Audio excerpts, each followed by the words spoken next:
everyone. There's a headline here that says Governor Okpebholo signs bill extending magistrates' retirement age from 60 to 65 years.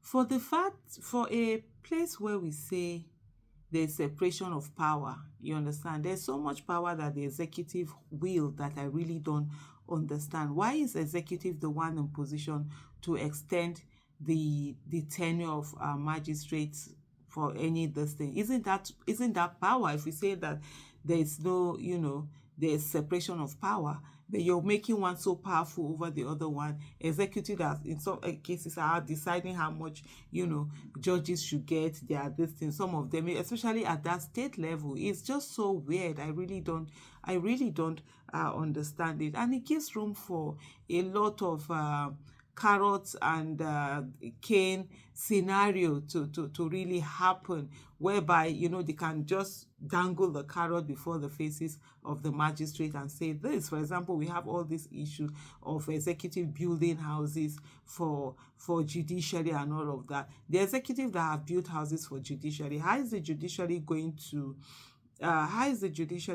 do something tangible for or hold them accountable when their cases come before them?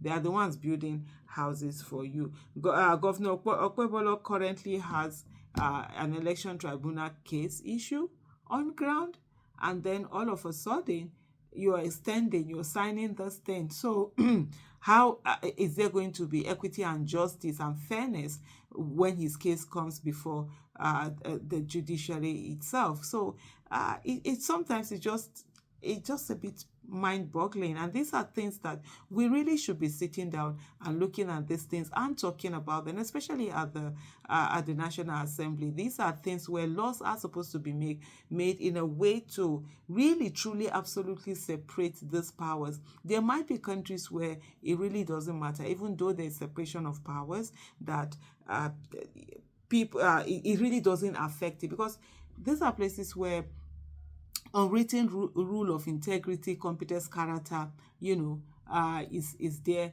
Unwritten rule of doing the right thing. But unfortunately, we don't have it here. So everything has to be spelled out in black and white for people to actually do it. Even the ones that have been spelled out in black and white, most times what people do is that they find a way to go around. They find loopholes and, use them for their selfish arrangement. Parallel Facts is reporting that the governor of Edo State, Monday Okpebholo, has signed bill raising the retirement age of magistrates from 60 to 65 years old. And we've also seen recently how a lot of judges were found to have taken part in this criminality of extending their age, or reducing their age, or falsifying their age so that they extend the number of years that they serve more. We've also seen just last week some police officers. One of them is even a son who has been found in this whole falsifying their age, going back to their records and changing the age so that they continue to serve more. I think there are about 8 to 10 of them that have been found to have done this, and it's so sad how rampant this corruption is. There are people who have been yearning to get a job, and there are people who have constantly are sitting down and refusing, to move on. And those are part of the things that the issue of NIN was supposed to solve, because in NIN, when you do it, your year of birth is there, and to change your date of birth is so difficult. I remember my son having to change his own. What happened was that in his own case, a mistake was made. Instead of 30th, they wrote 03. So the month was the same, the year was the same, it was the day. So, obviously, who is changing that? He made a mistake in when he was filling the form. So instead of 30, it was 03 that he put on. And we needed to change it. It was something else. and understandable to the extent I had to like, because we were going to go for he needed his passport. That was the time they said you needed the first time NIN to make passport, and he was returning back to school, and he had a short period of time for him to get his passport. It took so much, and understandably so, because of all of these kind of things that happen in Nigeria. But yet people are finding their way or through that. I'm sure they're going through the process. They go and change it and then change their records. And instead of the person to retire, the person is adding 5 more years, 7 more years, 10 more years, to their retirement age. A lot of people, even when they're starting at the beginning, they actually do reduce, their age. It's crazy, man. In other countries, they are fighting for this thing, retirement to be reduced. We are fighting for retirement to be increased. The governor equally signed another bill increasing the membership of the Edo State Oil and Gas Producing Area Commission from 7 to 10.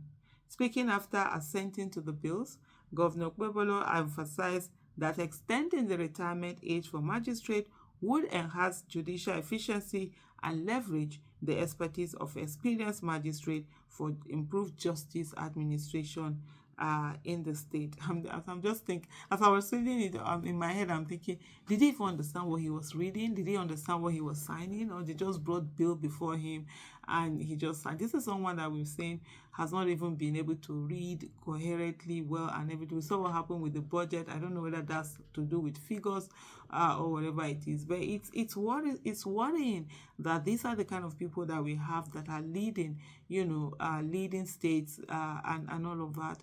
Someone who might not even know what it is that he signed, and whatever as it is right now, whatever it is he signed, it's binding on everyone who is in that particular state. He highlighted that the expansion of the Edo State Oil and Gas Producing Area Commission membership was aimed at improving governance, representation, and operational efficiency within the agency. The governor assured that the move would lead to better management of Edo State oil resources and foster economic growth. Both bills, which were recently passed by the legislature, align with the state government's vision of strengthening judicial integrity and optimizing resources benefits for the people. Governor Okpebholo announced that the laws would take immediate effect, with stakeholders expressing optimism about their positive impact on governance and service delivery in the state.